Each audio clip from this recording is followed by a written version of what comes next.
Muito bem, na sequência nós vamos observar agora e dar uma analisada ainda no capítulo 5, né? Artigo 25. Isso.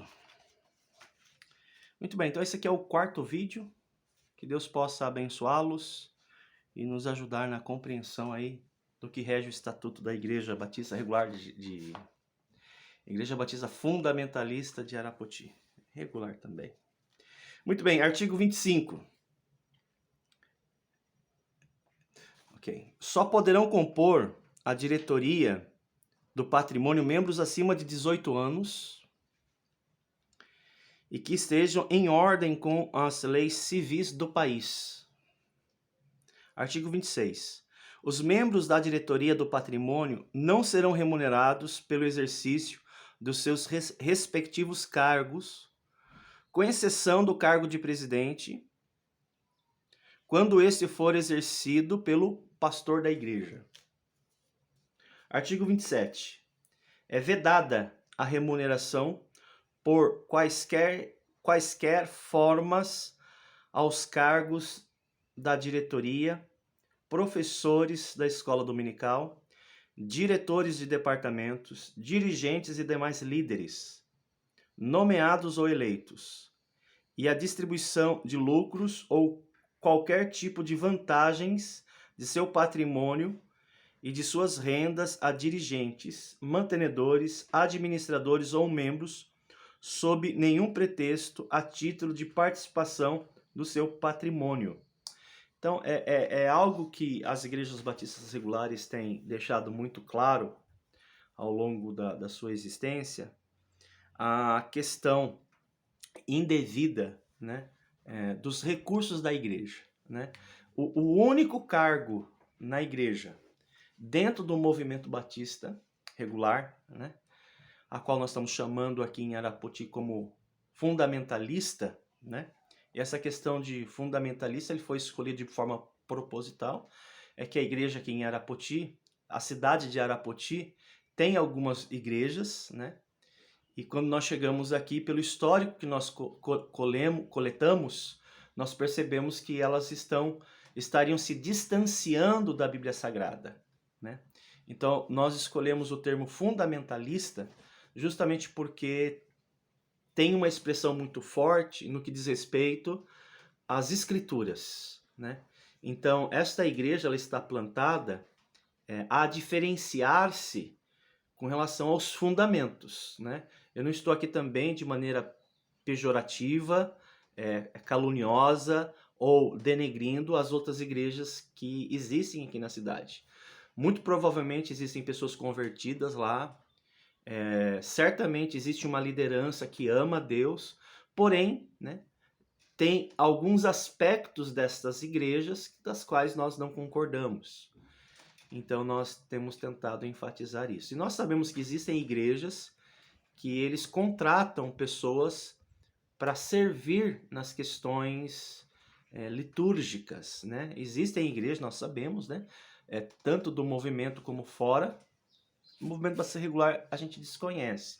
A gente sabe que outros movimentos contratam outras pessoas, mas a nossa igreja ela não vai adotar essa prática. Muito bem.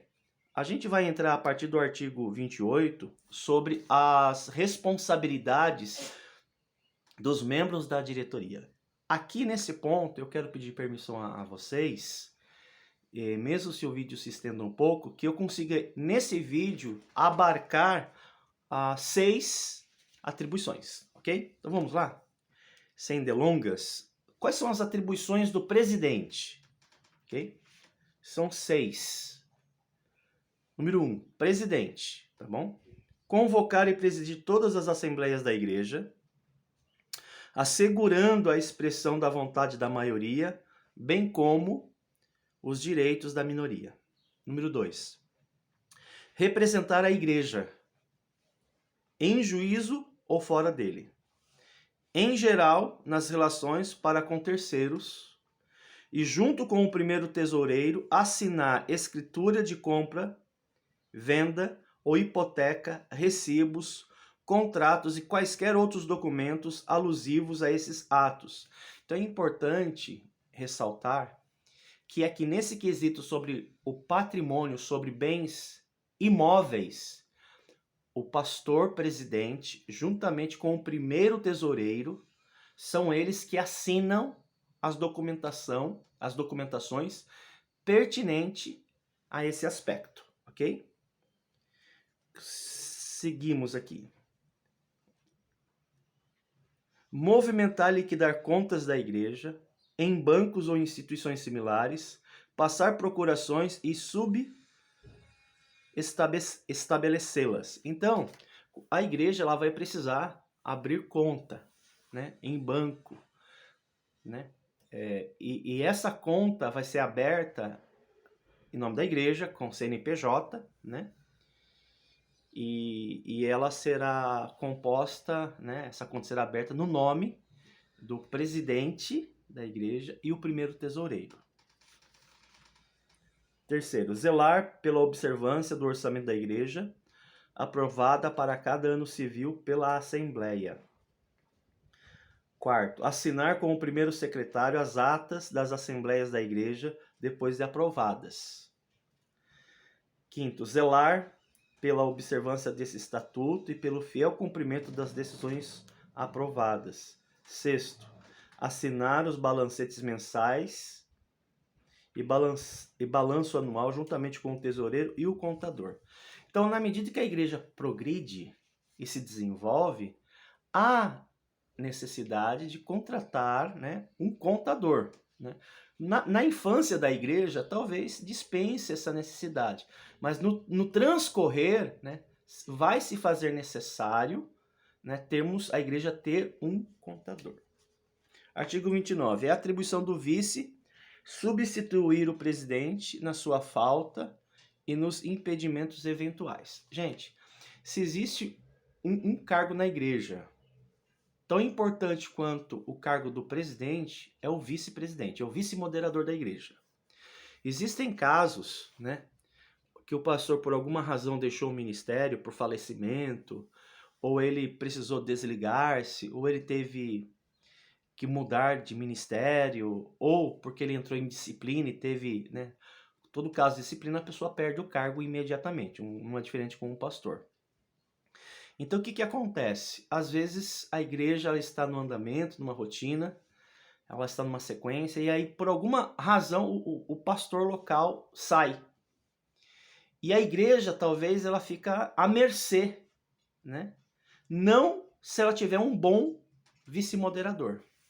Então, o vice-moderador, eu diria aos irmãos, ele precisa ser muito bem escolhido, ok?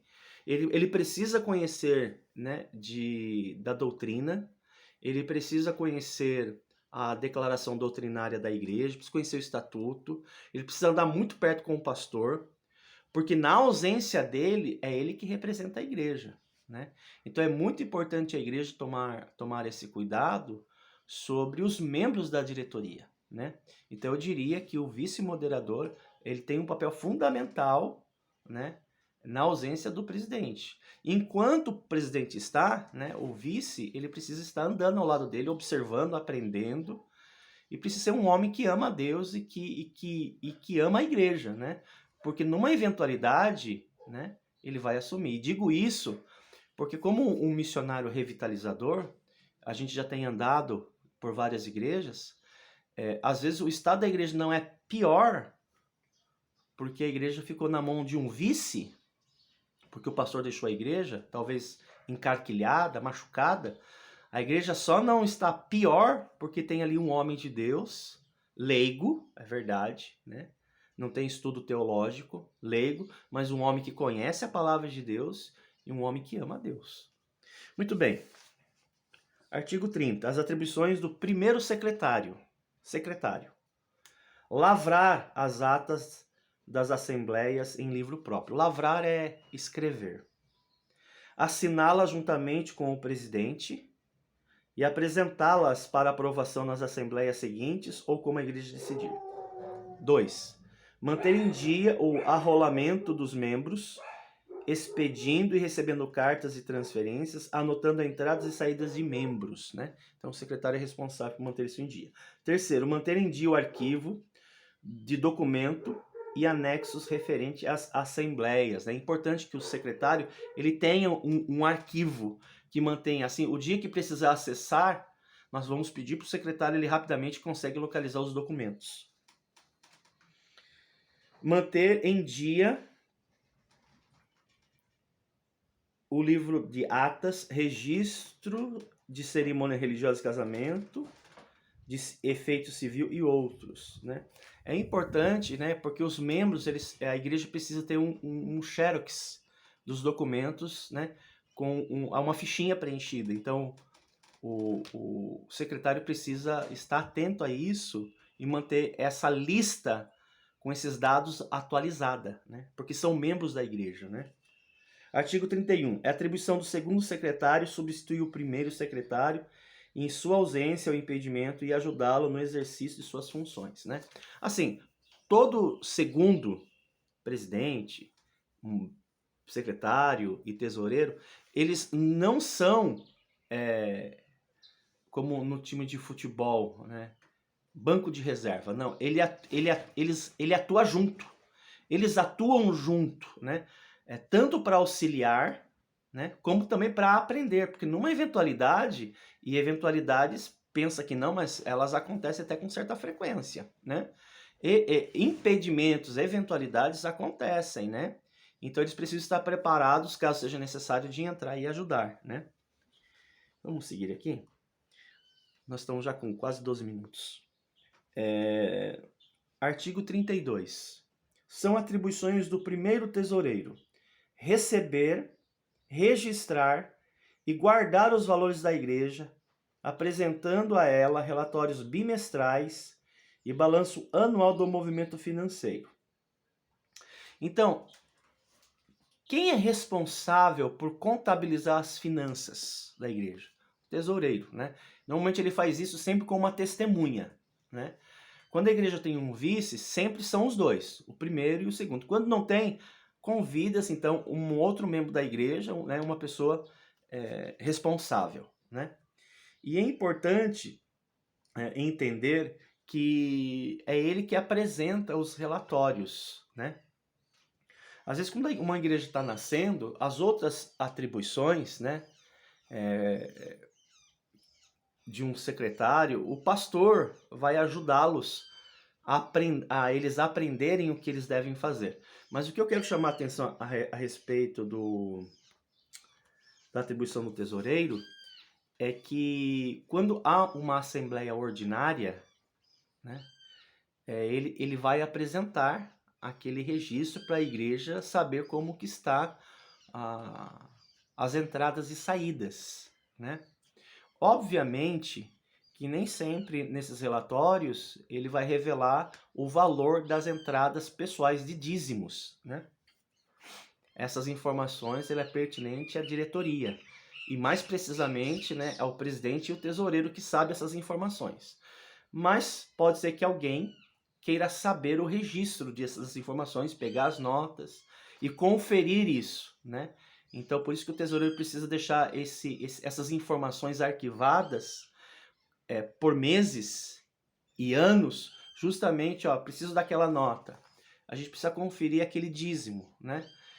Por isso que, na medida que a igreja desenvolve, até alguns envelopes, sabe, envelope, com o nome da pessoa, o mês, ele assina num papel à parte para que se possa ser comprovado.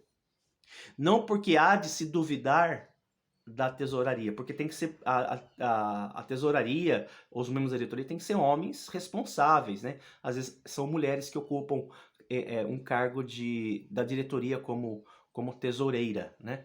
Mas é importante, caso precise comprovar, a gente tem esse registro. Não, foi feito esse depósito, olha aqui o nome, a pessoa assinou aqui que entregou esse valor, nós contabilizamos.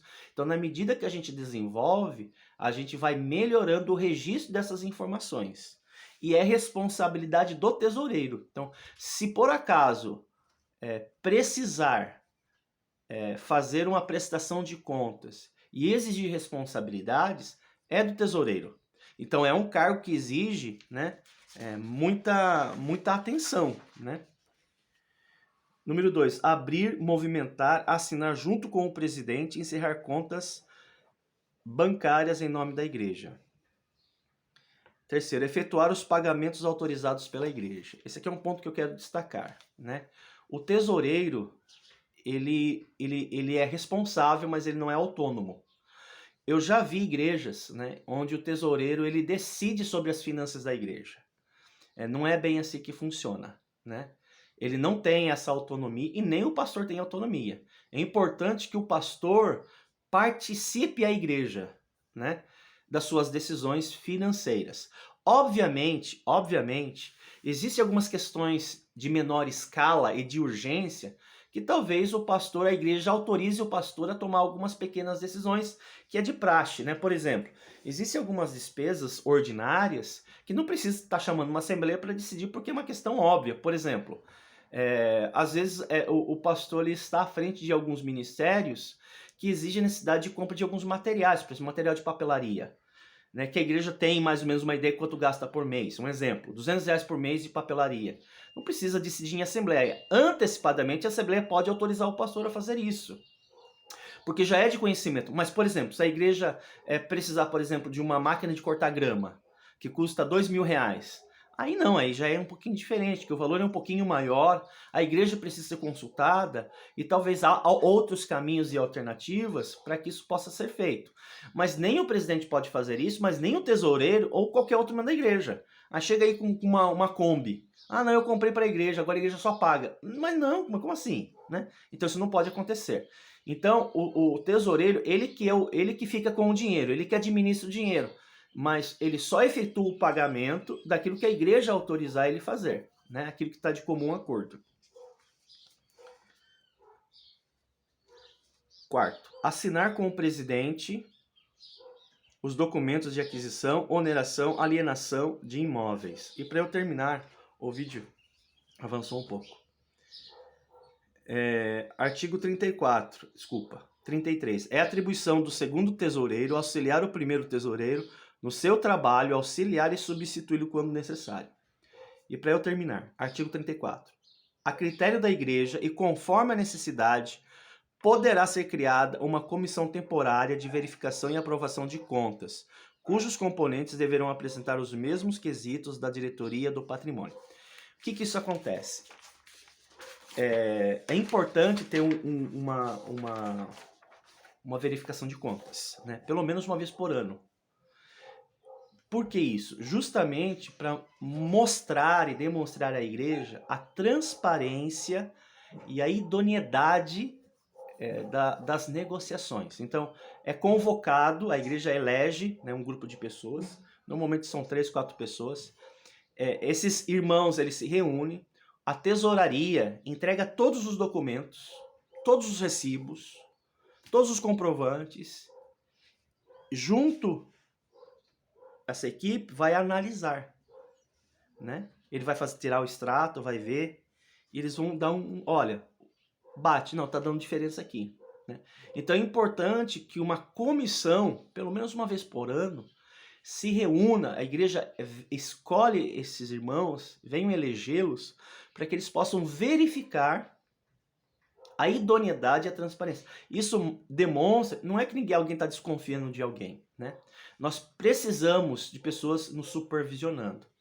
Eu lembro quando nós viemos aqui para cá, e eu criei um grupo, né, justamente de irmãos que possam saber como estou movimentando o dinheiro, né? Porque nós não éramos uma igreja. Quando nós nos tornamos uma igreja, a esse grupo eu vou desfazer ele, né? É composto por alguns irmãos que eu convidei, que são homens responsáveis e respeitáveis. E eu lanço lá, eu vou fazendo prestação de contas. Entrou um dinheiro, eu mando lá o comprovante. Saiu, eu mando lá. Eu tento deixá-los inteirados. E muitos deles me chamam no particular, eles emitem algum juízo de valor, algum conselho, e na medida do possível eu tenho tentado acatar. Gente, eu vou encerrar que tá chegando a 20 minutinhos aí. Obrigado pela sua paciência. Finalizamos esse quarto. Eu acredito que vamos ter ainda mais um vídeo. Aí fecha, tá bom? Deus abençoe vocês.